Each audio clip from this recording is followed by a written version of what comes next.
Story is from Wreck to Your Shit. Partner with limited authority over management. Playing from workers' dugout though. I had recently partnered with a small production facility in my area. Our contract was based on capital investment, along with designing, implementing new automation processes. 2YR Outlook finished in 8Mo. Was a typical small production facility comprised of 50 production workers through 2 shifts of 12 hours that ran 2 days on then 3 days off. Also had 2 production supervisors for each shift and 1 maintenance supervisor for each shift. The people and their attitude is ultimately what led to my decision to be more than an outside contractor for this company until I worked the night shift for a week due to shutdowns that needed to occur to implement certain line upgrades. This is where I met him. We will call him Richard Head. Richard seemed like a nice guy in our first few encounters, and then I heard him in his element directing his maintenance crew at night over the radio. He would belittle this group of guys who were there to do a set task list every night for whatever machinery they were doing preventative maintenance on, unless something broke on the line, which would require attention first, obviously. I have never heard grown men spoken to like this, and never heard any nasty remarks back, or defending themselves.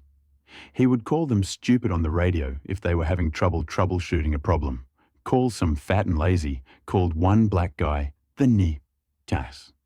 The guy had been there since they opened the doors, and to be honest, made me want to rescind any commitment I have ever made to this company.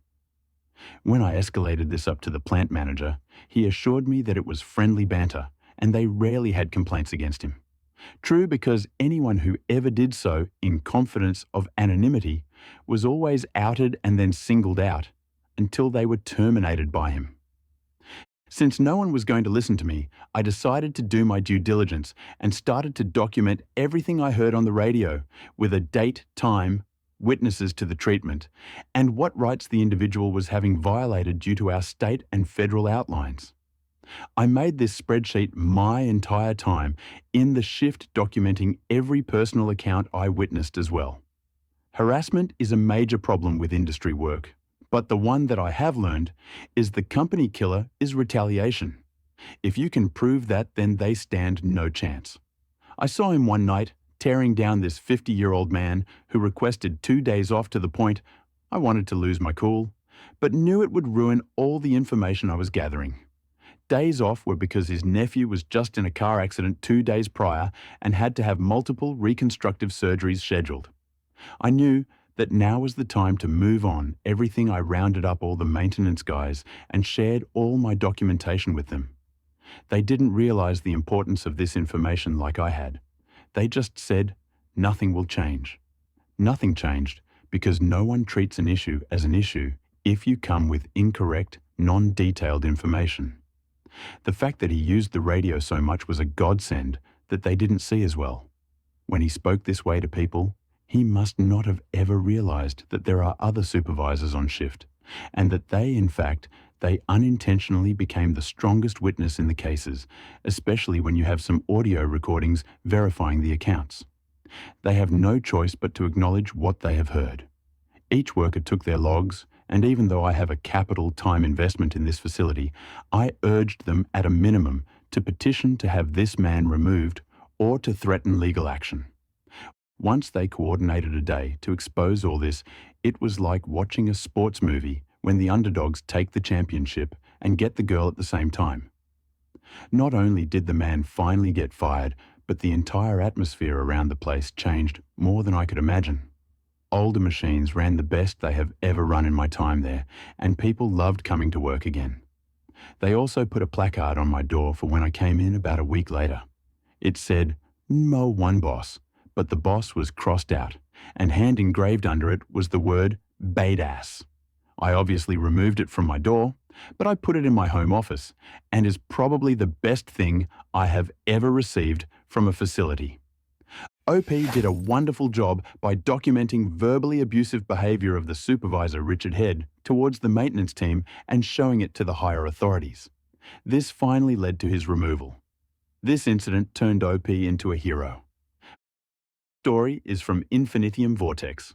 Director said, process contracts faster and don't fuss over details. Okay, you'll lose bonus. Initially had this story in RR malicious compliance, but came across this subreddit through comments.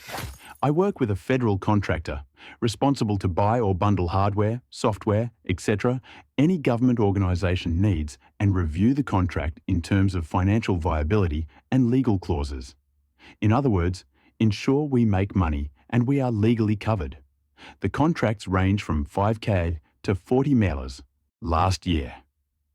Our company went through a reorganisation, i.e. fire people, and give more work to people still left with the company while paying us peanuts.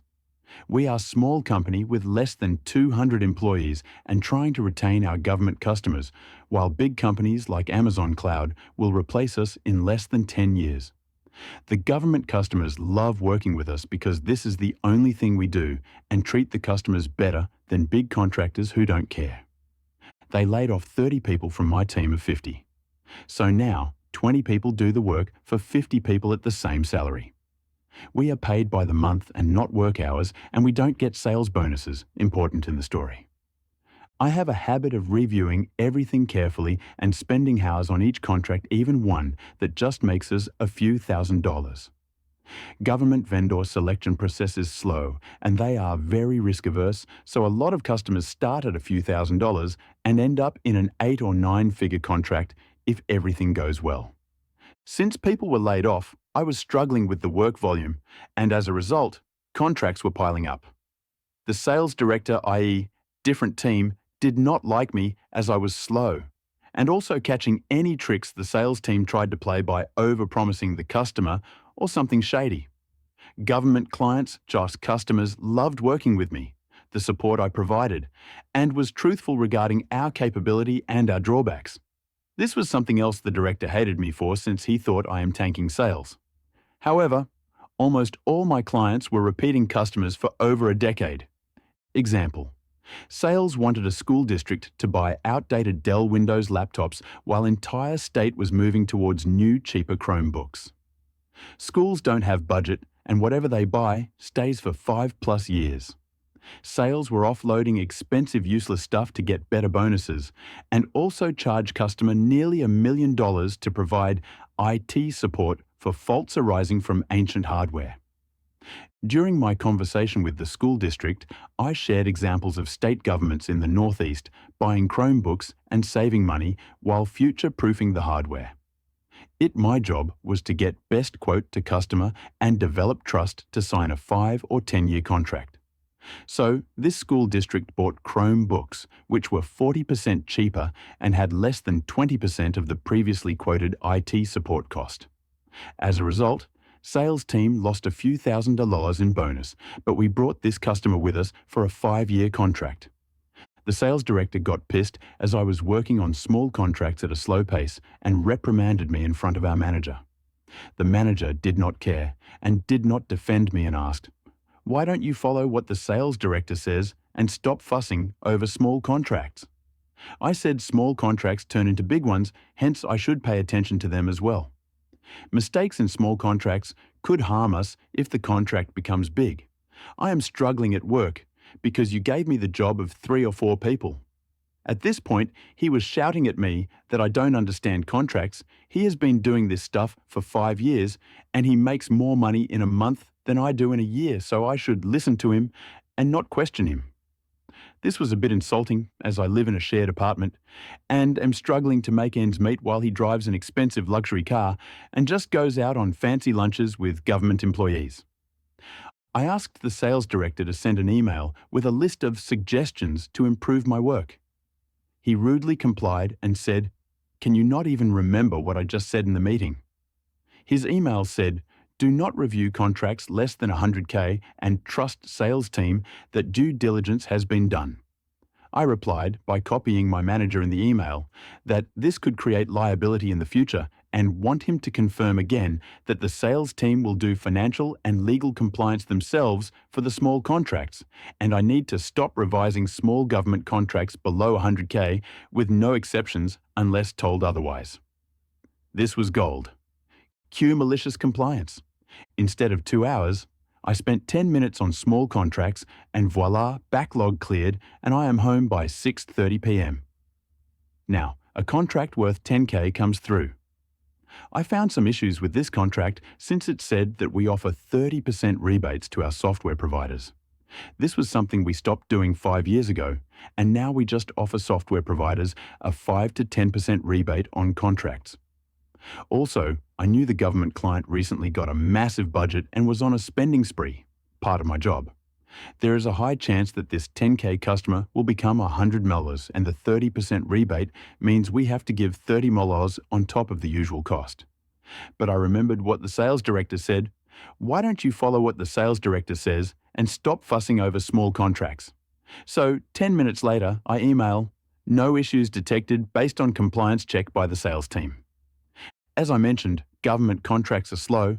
No one cared, so I raised the 30% rebate issue since it was just a 10K customer. 10 months later, the state government customer said they want to work with us and get at least the same terms or better terms for a new $50 contract. This was the largest contract in our company's history. The sales director happily gave him a handshake deal that we will offer the same or better terms. Government can legally just buy more on their current contract, so the sales director had no issues promising the same terms. Given contract size, everyone from legal, IT and finance gets involved to work on just one contract.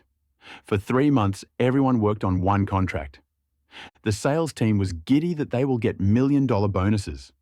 I don't get a sales bonus to ensure I protect customers and the company. The finance team finishes their review and said the company is going to lose $8 and not make any money. Everyone is shocked. The sales director gave a deal without checking with us, and we cannot go back on something we offer. Changing contract terms is frowned upon by the government, and they have legal contracts stating nothing will change. We are legally obligated to offer the government the same terms for 3 years. The legal team says we need to take a hit on our balance sheet and swallow the losses. The CEO called a big meeting in a fancy conference room with big TV screens, and everyone had to find a scapegoat to take the blame. Every department lead, managers, and people involved in this contract were summoned. The sales leader had to explain to his team why they won't get bonuses on this big contract they spent over 3 months. Finally, legal and finance meet and share their findings. We lost money due to the 30% rebate clause. The sales director goes crazy and blamed me in front of everyone and asked me to pack my stuff in front of 30 people. Follows by saying, I am terrible at my job despite 100% customer satisfaction. I calmly opened my laptop and connected the display cable and opened Outlook while displaying his email on 3 big TV screens stating that I should stop reviewing small contracts. While all 30 people read the email with a faint smile, I await the sales director's reaction. He goes into rage mode claiming I misunderstood his email and am terrible at my job. Then I scroll down where he ignored my warning regarding potential liability to the company, and his response explicitly asked me to ignore that. His face turned white when he realized he fucked up. He then blabbered, trying to find some other scapegoat making racist tirades against our IT consultants in Vietnam, and just lost it. Aftermath.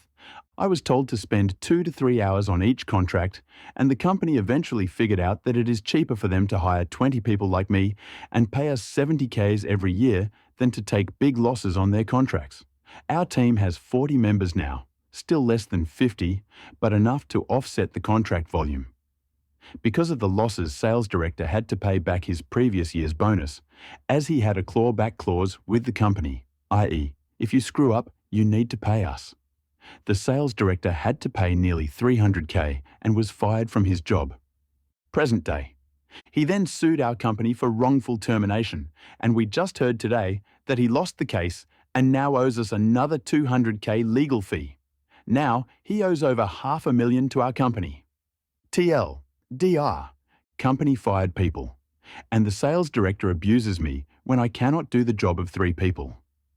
He ignored my warning that mistakes in small contracts could cause millions in losses to the company. He ended up causing the company millions in losses and gets fired from his job, tried to sue the company, and now owes over $500,000 to our company. End of TL, DR. Update 1. A lot of people may ask, why am I still doing this job which pays less than state wages, and I might be able to make more in other companies? I help government customers buy good stuff from many hardware and software companies so they don't overpay or rely on one big company. I feel proud when I can save tax dollars and help customers. During COVID, a lot of state governments went remote, i.e., local meetings on Zoom, and keeping the government running while working from home. There was a budget freeze due to COVID, the economy shutting down, and since COVID relief bill was months away. This was a time when the sales team had helpless government customers willing to sign anything just to get remote hardware and software. I saw this as extortion, and despite being an introvert who lacks initiative to get promoted, I was able to convince the CEO to offer free 60-day trials of expensive hardware and just charge setup and transportation fees. This was a big risk, but we brought an insurance company to offset any damages. I convinced the CEO that this is the time for us to show we are partners with the government, and it was an emergency. The sales team was mad for a month, then realized that all those free customers were calling us for paid contracts over companies that are 10x our size, that would usually win contracts by lobbying or taking government decision makers to expensive lunch or something like Super Bowl tickets. I legally cannot disclose the exact government entity by name, but can vaguely say that some entities in the state government of New York and the state government of Florida were both using this trial program during the first wave of COVID. I might change jobs soon, since we got a 3% salary hike in the current market, while the company has nearly doubled its revenue in a few years. Update 2. I just remembered another story that made sales leaders hate me even more. This is during the COVID wave when we all were working from home and I was getting used to Zoom. We had a telecom contract with the state government during COVID, and everyone joined a Zoom call to discuss the contract. The sales team was increasing this customer's telecom bills from $60K a month to $300K a month. I objected that increased calls during COVID are not high enough to justify such a big price hike, and we should increase the bill to $100K a month. This was enough to cover the cost and even improve profit margin percent. But the sales team started laughing and saying, if the customer can pay more and is ready to pay more, why am I being so vocal? Leadership asked me to shut my mouth and proceeded with a $300K contract. So I started working on other stuff and minimized the Zoom app. I don't end Zoom calls myself, as the meeting admin ends it. Everyone said, "Bye, nice meeting you all," and I naively assumed the call ended. I vented my frustration by saying, these salespeople are like wolves when the country is going through shitty times. A co-worker sent a chat message a few minutes later that everyone heard what I just said. No one complained or confronted me, but this offended them. Also wanted to add, all sales team members are not like this. Almost all the new sales reps are eager to learn from everyone and not pushing stuff, but talking to customers. However, new sales reps mostly handle small or low-priority contracts. Any big contract gets automatically transferred to sales leadership. Basically, it is not a revenge story. The story reminds us not to ignore even a minor detail when dealing with cash. A small mistake cost the company $8 million USD. By the way, when the director tried to put the blame on OP, he avoided it by showing the director's email, which resulted in the director losing his job. Next story is from the Venetia. Landlord screwed with the wrong tenant for too long. This will be decently long as it needs some context. I'm going to throw in a lot of stuff to make it all easier to understand as well. Minor details might not be entirely accurate, as I've no interest in a revival of this conflict on any level. I won completely, and any resurrection can only taint the experience. We'll start off by noting that I spent about 2 decades working in security. During that time, I worked many different types of security in many different locations. The one that matters for this story was time spent in the rental housing tribunal in a major city, as a kind of bailiff. For those not knowing what that is, think a courtroom. In a major city anyway. In a smaller town, it'll probably be an event room in a hotel or community centre, as you'd see on TV, but with less formality and an adjudicator instead of a judge. They functionally are the same thing to landlords and tenants. But they definitely aren't the same thing. This place exclusively deals with landlord and tenant disputes, and is the only place to resolve landlord and tenant disputes. Note that I wasn't a bailiff, and it wasn't a court, but these terms mostly accurately describe the situation and my place in it. For 2 years, I worked at the Rental Housing Tribunal. It was early in my time in security. I was 18 to 20. Being as it was a major city, the sheer number of cases I sat through was beyond my ability to count. I saw everything there was to see. No one is capable of surprising me with a story because I've seen them all. In detail, as a side duty of mine was to ensure all parties had copies of all evidence being presented. I did a lot of photocopying and always read/inspected everything I copied to ensure nothing got cut off or made illegible. By the time I stopped working there, I probably knew the way everything worked well enough to be an adjudicator myself. Well, no, obviously not, but I'm certainly in no need of a lawyer either, should I ever have need to go there. I also had intimate knowledge of how the system worked beyond the actual rules. Like, for example, adjudicators would always give a little leeway to anyone representing themselves over someone who had a lawyer, or how pissed off adjudicators would get when a party was speaking out of turn. Seriously, do not do that. Skip forward almost a decade. I left the city and am in a fairly large town in the same province. Same tenant laws. I have a few roommates in a decently sized townhouse. We get along well. But there's a problem. Only I can write checks and our paydays don't line up. So I'm the one who pays the rent, and I usually can't do it on the first because roommates don't usually all pay in time. We advise the landlord, we might be a day or two late, but we'll always have it by the third at the latest. They have no problem with it at all. I spoke to them myself. For about a year, this works fine. No complaints from landlord because even if we're often a day or two late, we always pay. We're also fairly quiet and don't damage the property. Nearly model tenants. I do not actually have any idea why, but one day this changed. I suspect a different person in the company started overseeing the region. One day, suddenly, we got a summons to the Rental Housing Tribunal, hereafter to be referred to as RHT, on the 2nd of the month for failure to pay rent. This doesn't actually lead to a case because we paid the same day. But now, we have to pay the application fee the landlord paid in order to serve the summons. I bitched to the neighbour, who was also the superintendent, and eventually heard back that their contact at the company was now demanding first of the month, no exceptions. Well, that really didn't work for us, so we probably had to pay that fee 15 to 20 times over the next 2 years. I could have gone to tribunal over it, but we were technically without a leg to stand on, and I knew it. Maybe if I went enough times, I can ding them for harassment, but I don't have time for that and my roommates don't care. After being split between us all, the fee wasn't enough deterrent to change our behaviour, so we accepted it. If this was the only issue, there wouldn't be much story though. At around the same time, the rent leeway vanished. So did mandatory maintenance. I'm not going to list everything that went wrong and wasn't fixed. You'll get a decent idea at the end. We suffered through it. We were all working too many hours at shit pay to be able to actually do anything about it. We adapted.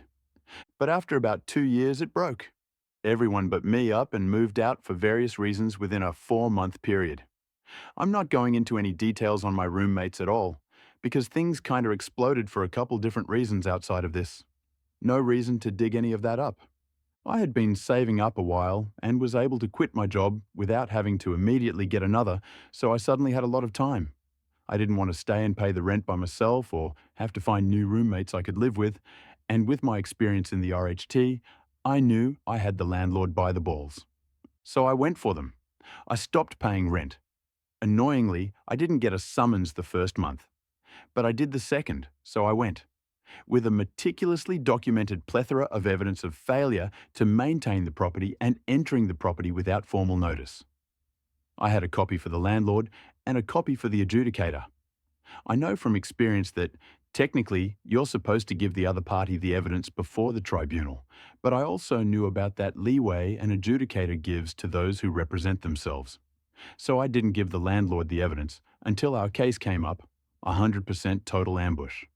They argued they were ambushed, but the adjudicator just dismissed the case, dressed me down a little, and told me to file my own summons, as I should have done. This was the petty revenge. The landlord and lawyer drove 3 hours to get there for nothing. Worse than nothing. I filed my own summons, and the big day shows up. It's been about 4 months of me not paying rent at this point. I'm prepared to if I lose, but I don't think I'm going to lose. The whole thing could not have gone better.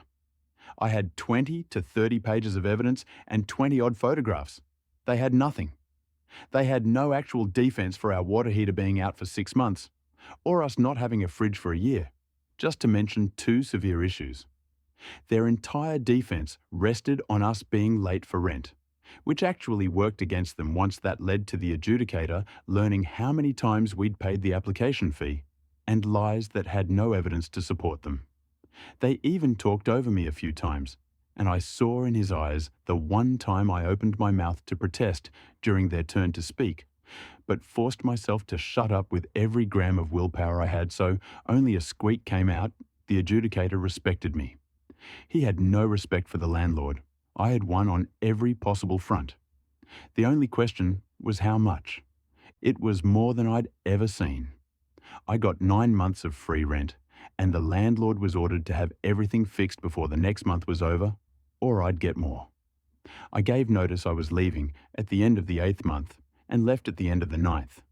Because the landlord had never renewed the lease, I didn't have to give him the 3-month notice the lease specified.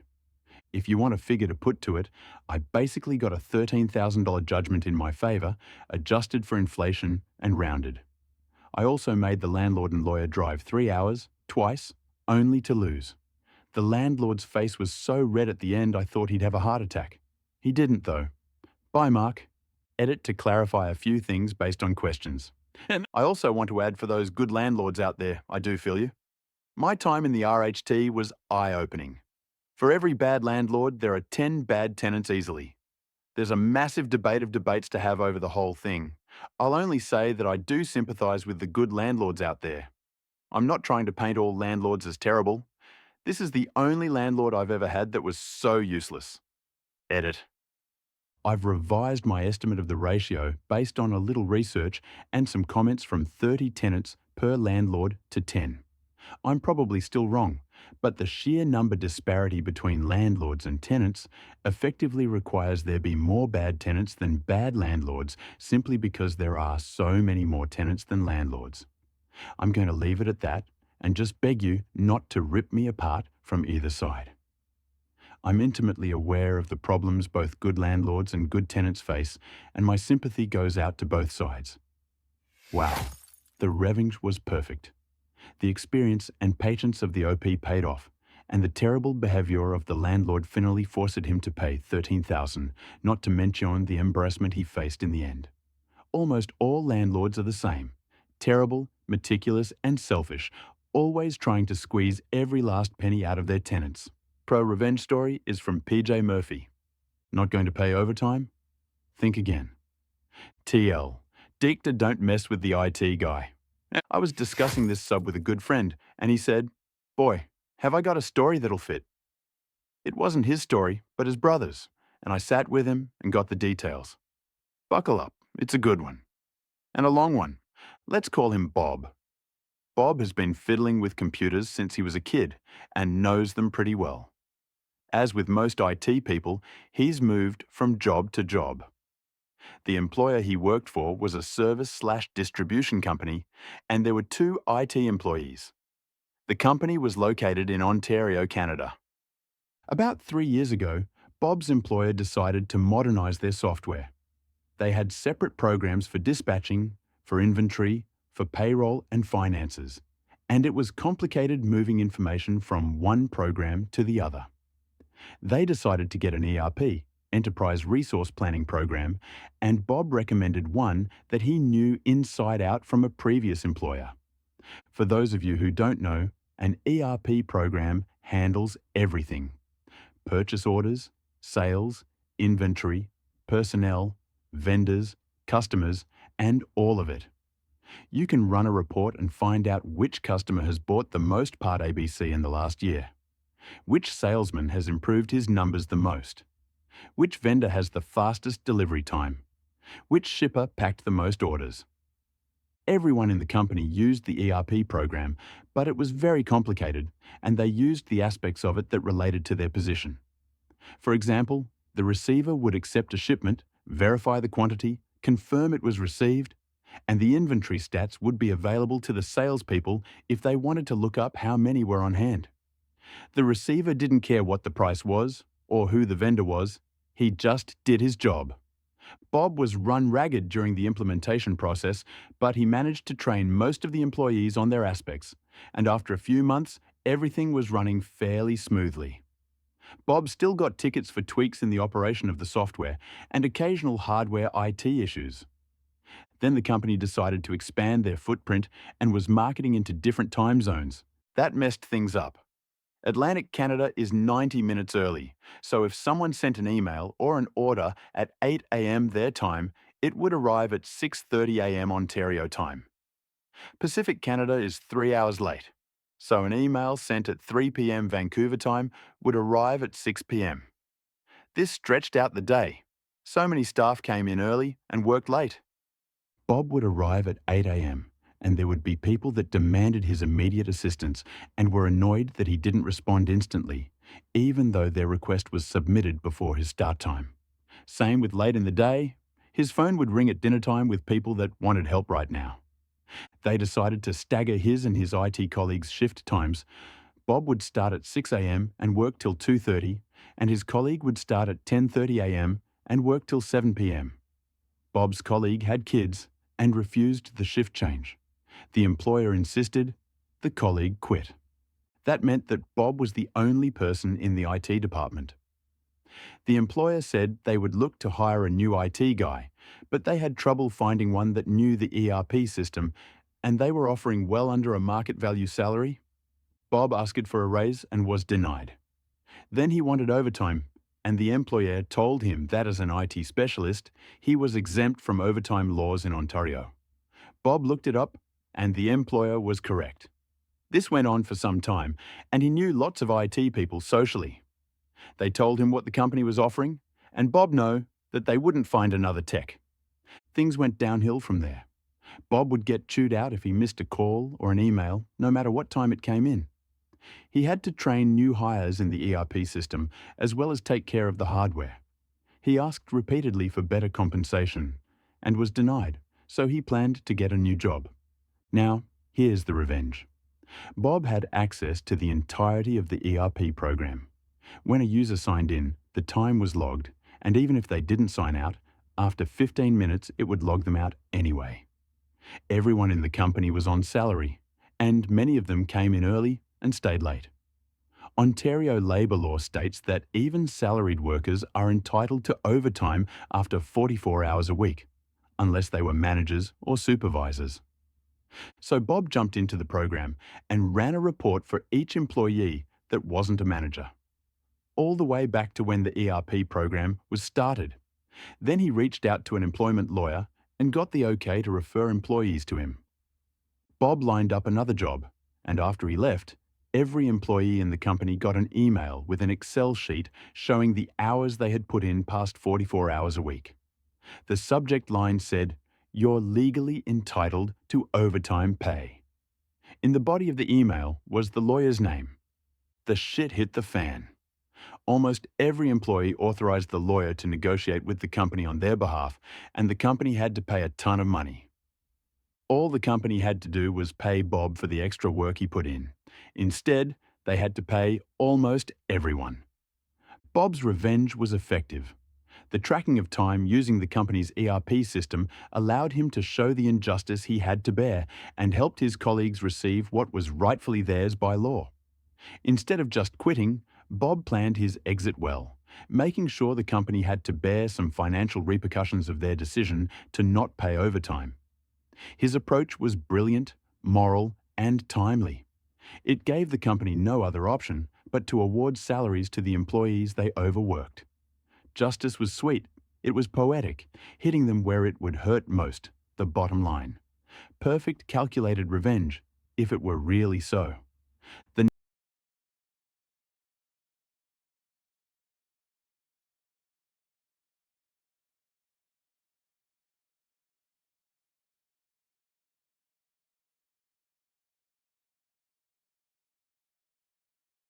Berate for telling my stepmom she's right when she accused me of not respecting her grief. My dad got remarried after my mom died. I, 15F, was 8. She was very excited to meet me. I was way less excited, like not excited at all. My mom was dead less than 2 years, and I knew she and my dad were talking about getting married. I hated it. I didn't get why Dad was doing all that so quickly and why they had to get married at all. I said it in front of her when Dad told me I shouldn't look so down, and she told me I should wipe all that sadness from my memory because she was here now, and she'd bring the happiness back and make me forget all about what made me sad. Dad was like, OMG, and he told her how bad that sounded. I refused to let her touch me when she tried to apologize, and I told her to leave me alone. She talked to me alone a few days after that and told me I could at least try, that Dad wasn't sad anymore because of her, so I could be too. I told her she couldn't make me forget my mom died. She told me I never gave her the chance to. I told her I didn't like her, and I thought she was a bad person. She was horrified by an 8-year-old saying that to her face like I did, but I meant it. I still mean it. She tried so hard to get close to me, but I didn't want to get close to her. I was quiet around her. I didn't open up to her or share anything with her. My dad sent us on this pre-wedding girls' day because he wanted me to be closer to her during the wedding, which only happened a few months after I met her. I ignored her the whole day. She got pregnant right after the wedding, and she told me I should be celebrating all this happy news and this new life. And instead, I looked like I wanted to cry. I told her she'd never get what it's like. We had a really rough time during her first pregnancy. She wanted to include me. I wanted nothing to do with her pregnancy. I wanted nothing to do with her. It frustrated us both for different reasons. She told me to leave the past behind and look forward to being someone's sister. Then she told me most kids would be happy to have a mom again. I brought up the bad person thing again. She didn't try this stuff with her other 2 pregnancies. But she did always try to make me like her, and she tried to make me forget. I don't think kindly of her for that. I have no respect for her. I don't even call her my stepmom. That's respectful, and I don't want to be respectful to her. Her mom died not too long ago. She had a really hard time. I didn't care, and I didn't try to comfort her or offer any sympathy or kind words. I have none for her. She confronted me on it, and I told her she'd forget about it eventually. She accused me of disrespect and then said, I'm not being respectful of her grief. I told her she's right. She was never respectful of my grief, so I won't be respectful of her grief either. I told her she can wait for her dad to find the woman who'll make her forget. She called me heartless. She said I should care enough about her to not say that. I told her I never cared about her. Aita? OP is not an AH here because OP's stepmom repeatedly dismissed her grief and tried to force an emotional bond that OP wasn't ready for, especially after the recent loss of her mother. The stepmom's insensitive remarks about forgetting the past created a deep emotional wound, making OP's reaction understandable. While OP's comment about her stepmom's grief was harsh, it reflected years of unresolved hurt. OP's lack of respect stems from genuine feelings, not spite. The stepmom's own insensitivity makes it difficult to expect empathy from OP in return. Both sides need to work on better communication, but OP's feelings are valid given the circumstances.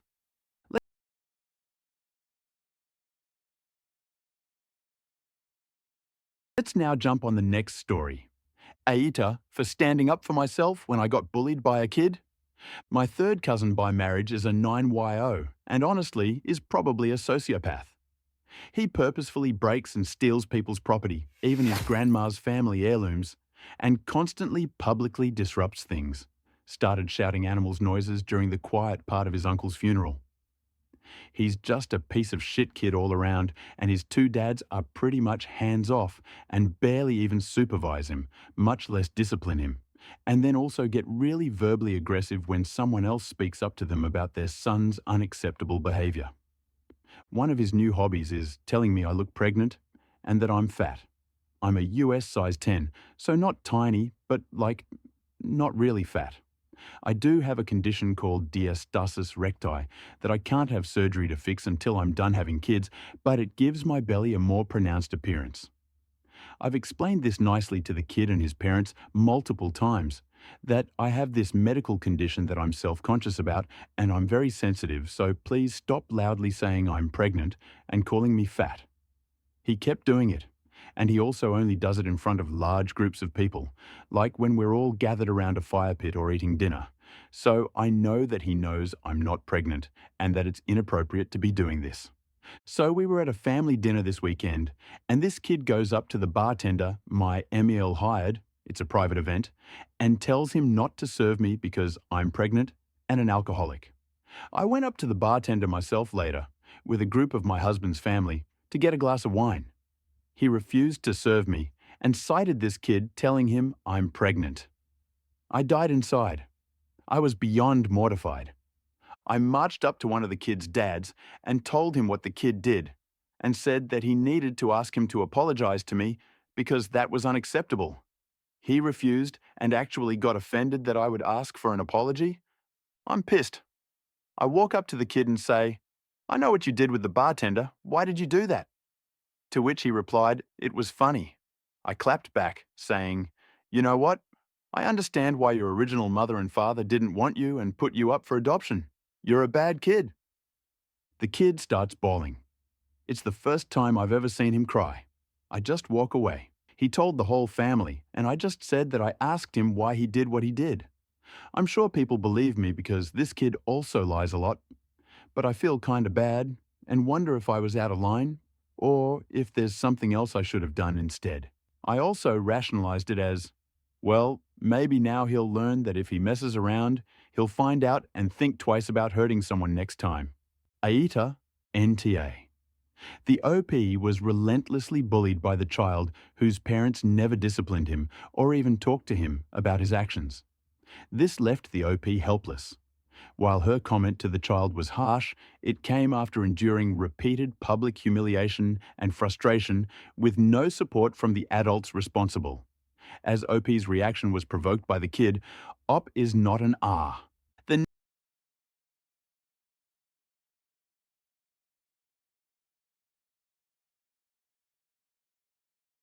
The next story is from At My Limits Now. Aita for signing my kids up for public school behind my wife's back.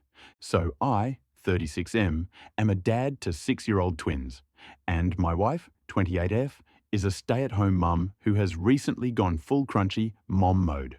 She's all about essential oils, no processed foods, cloth diapers when they were babies, and she's absolutely against anything mainstream. For the longest time, I didn't mind because a lot of it is about healthy living and I want the best for our kids. But things are starting to get way out of control. The latest issue is that my wife is dead set on homeschooling the twins. She's convinced that public school is toxic and that our kids won't thrive in a system that's designed to make them little robots.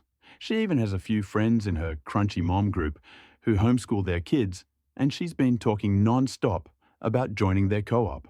I've expressed my concerns about this from the beginning. I work full-time, and I don't think she realizes how hard it's going to be to manage homeschooling 2 kids at the same time while giving them a proper education. But she won't hear it. Anytime I bring up public school, she shuts it down immediately, saying she doesn't want the twins to get bullied or that we'll lose control of what they're learning. I just don't think homeschooling is realistic, and I can't see how she'll keep them on any sort of consistent schedule. I gave her time to prove me wrong over the summer, thinking maybe she'd ease into it and have a plan.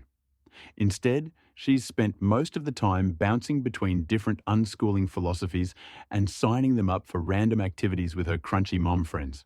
The kids are constantly bored, and I've seen them starting to fall behind. I'm not proud to admit it, but I went behind her back and enrolled the twins in public school for the fall. I told her a few weeks before school started, and she absolutely lost it. She accused me of betraying her and said I was undermining her role as a mother.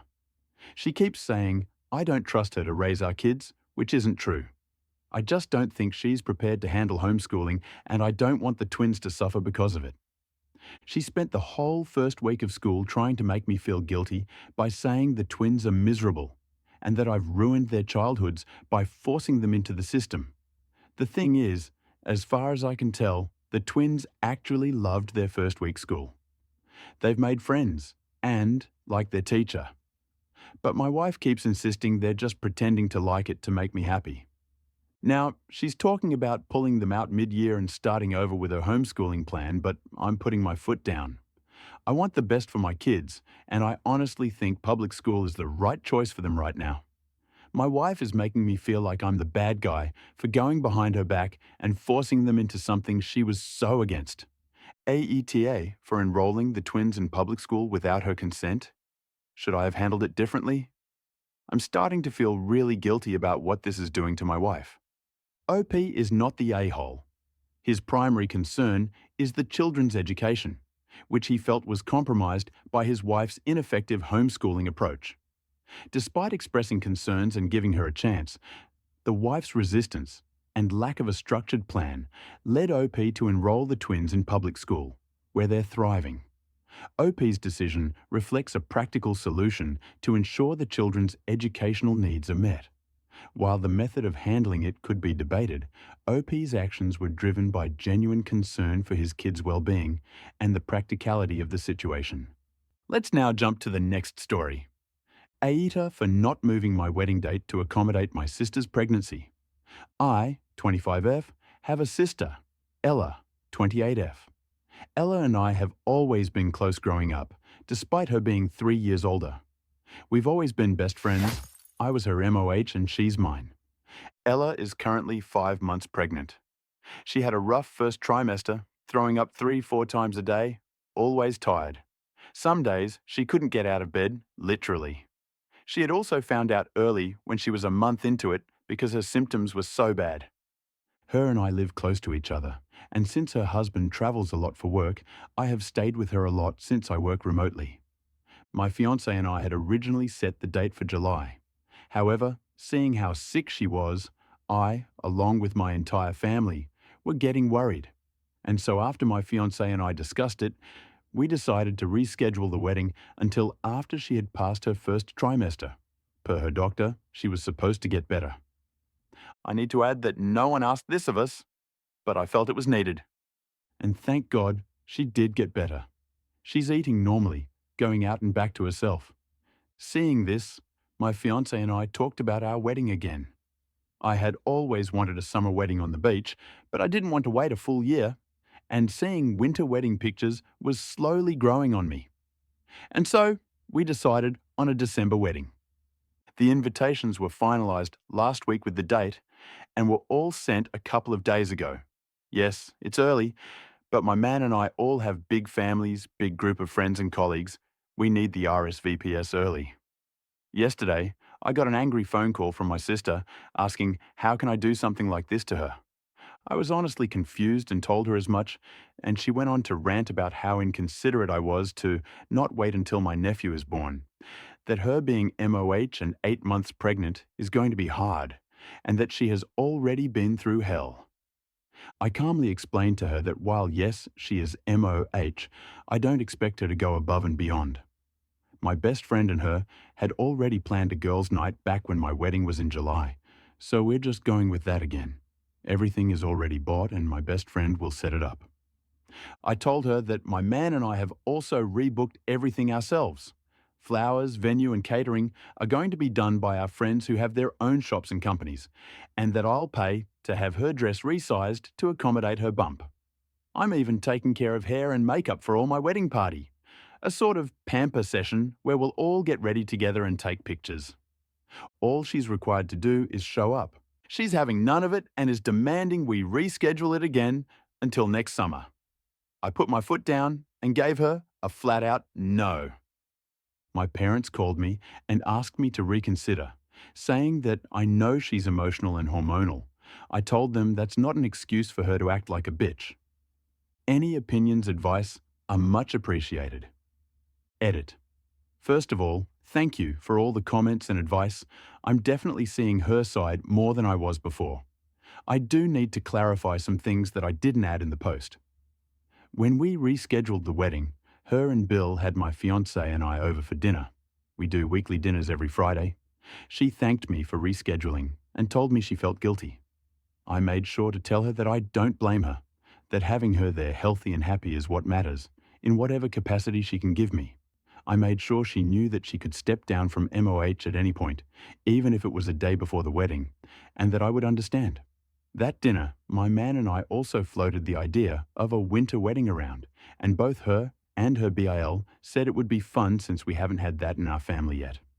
We also chose the date around many of our family's schedules, along with our friends' availabilities, who were also being gracious enough to still do our wedding flowers, catering, and renting us the venue, despite us rescheduling it once already. We didn't decide anything lightly. Also, I might update, if I ever figure out how, because my parents called and invited me to their house so my sister and I can talk it out. I have no idea why she's using a third party, even if it's our parents. OP is without a doubt not the a-hole. At first, she pushed the plans of her wedding just because she was worried about her sister's health, but later picked a month of December because it suited her and her fiancé. OP even proposed reasonable modifications such as altering the dress of MOH and hair and makeup, and specific that her sister only needed to show up. Given all this stuff, OP is certainly not an R. Bye-bye for now. Let's see you tomorrow.